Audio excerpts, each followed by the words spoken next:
कि जितने पैसे जब उनके ऊपर केसेस बनाए गए, जब उनके ऊपर केसेस बनाए गए, उस टाइम आपने बड़ी बल्ले बल्ले की, उस टाइम आपने कहा जी ठीक है, नैब ने बड़े अच्छे फैसले, केसेस बन के उनको अंदर करवा दिया। अब वही अदालतें जो आपको भी बरी कर रही हैं, उनको भी बरी कर रहे हैं, फिर आप किनके ऊपर सवालात उठाना चाह रहे हैं? मिनिस्टर कभी भी, सीएम या प्राइम मिनिस्टर कभी भी असरअंदाज नहीं हो सकता जब तक उसका ज़ाती रिलेशन ना हो अदलिया से।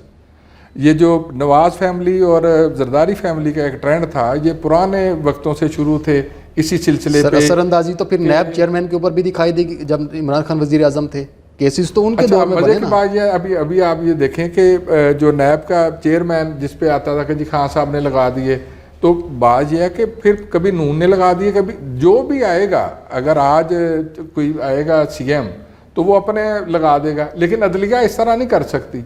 पुलिस में कर सकते हो, FIA में कर सकते हो, हर तमाम अदारे में कर सकते हो, ना आर्मी में कर सकते हो। और तो फिर आप क्यों सवाल उठा रहे हैं अदलिया के ऊपर? अदलिया अगर कर नहीं सकती तो भाई अदलिया अपना काम तो खुद करे ना। तो सर कर रही है, फिर जो कर रही है 75 सालों में दुनिया खान में। साहब को वो काकड़ साहब तो सही हो रहा है। जो काकड़ साहब थे वो लाहौर, जिन्होंने जो खिताब में बाद में उन्होंने मार भी बड़ी खाई, वो बूढ़े बंदे को उन्होंने बलि का बकरा बनाया।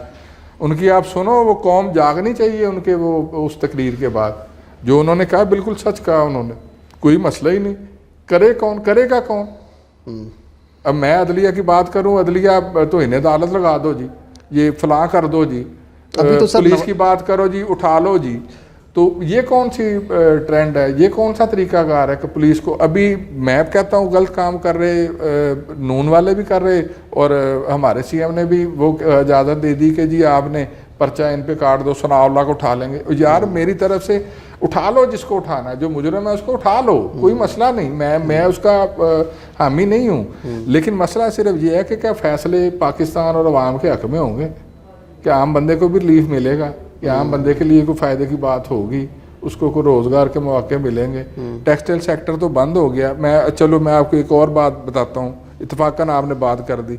मैं आल पाकिस्तान कॉटन पावर लूम का सीनियर वाइस चेयरमैन हूँ। सही। हमारा जो चेयरमैन है वो एजाज नागरा, वो चूँकि सनाउल्लाह का बहुत ज़्यादा करीबी है, तो मेरी और उसकी डिस्कशन चल रही थी गैर सियासी ताजरों के हवाले से कि यार ये जो कर रहे हैं, एप्टमा ने तो अनाउंस कर दिया है कि हफ्ते वाले दिन स्ट्राइक करेंगे हम लोग। वो खैर हो गया। मुझे फ्राइडे वाले दिन रात को मैसेज आ गया कि 19 रुपये 90 पैसे रेट तय कर दिया इसहाक डार ने, ये वो।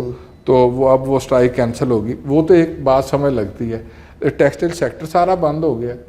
वो तो पहले भी बंद था, नहीं बंद था। 3.5 साल जितने पैसे टेक्सटाइल सेक्टर ने पाकिस्तान में कमाए हैं, शायद ही माजी में कहीं कमाए हों, शायद ही माजी में कहीं कमाए हों। हाँ, एक बड़ा प्रॉब्लम था, मैं वो बिल्कुल वो समझता हूँ, कहना चाहिए मुझे, चूँकि इम्पोर्ट पे ये कंट्रोल कर रहे थे काफ़ी हद तक, कि इम्पोर्ट और एक्सपोर्ट का बहुत ज़्यादा डिफरेंस है दरमियान में। तो इनकी कोशिश थी कि एंड पे जाके तो वो इंपोर्ट करें ताकि वो हम उस तरह पहले चीज़ें मैनेज कर सकें। सही। वो टेक्सटाइल में थोड़ा सा प्रॉब्लम आ रहा था कि मशीनरी उस तरह से बाहर आ नहीं रही थी। ठीक है। अब अदरवाइज ऐसा कोई प्रॉब्लम नहीं था। सही है। जितने पैसे मैं गारंटी कर रहा हूँ टेक्सटाइल के, ये 3.5 साल में कमाए लोगों ने, इतने पैसे कभी नहीं कमाए। सही है।